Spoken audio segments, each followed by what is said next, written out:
I didn't expect to become an HIV/AIDS advocate, but one day I picked up a magazine article in my house, and there was a story on AIDS in Africa. And I wasn't interested, it didn't matter to me, but I was just compelled to read it. And when I did, there were these awful pictures, they were just horrific, of people dying, and it was so painful I couldn't look at it.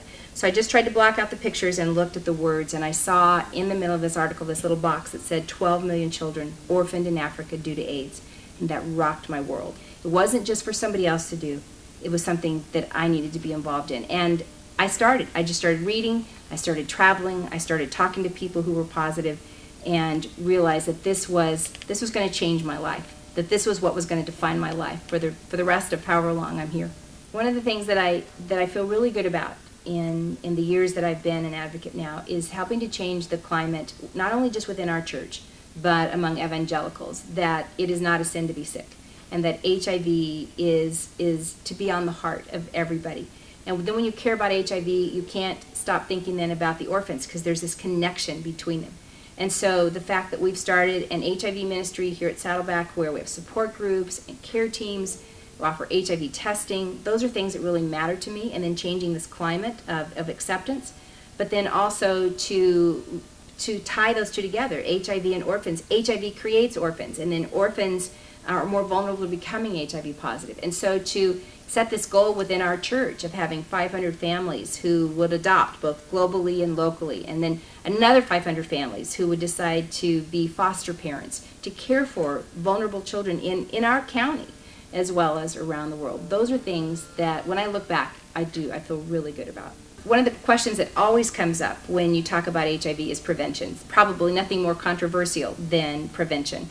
And we have always believed that you have to have a comprehensive approach. Do I believe that abstinence is a prevention to HIV? Absolutely. It's the ideal. But it's not always possible. This is a real world. It doesn't always happen that way. And we also believe that being faithful in a relationship. The studies have shown that HIV is transmitted most often around the world through multiple concurrent relationships. And so that if people would be faithful in their relationships and not have multiple ongoing relationships with other people, HIV would be more contained. So abstinence, absolutely. Being faithful, absolutely. And then condoms. If you're not going to be either of those, absolutely, condoms. And you have to use them correctly and consistently every single time. You can't mess around. You can't say, oh, this time we will, this time we won't. You have to. So it's got to be that comprehensive. It's behavior change and it's condoms, and the two together are what are going to stop HIV.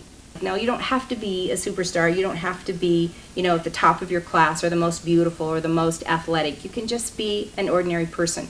And when you decide to say yes to living for something beyond just yourself, you really can make a difference in some of the huge problems in our world.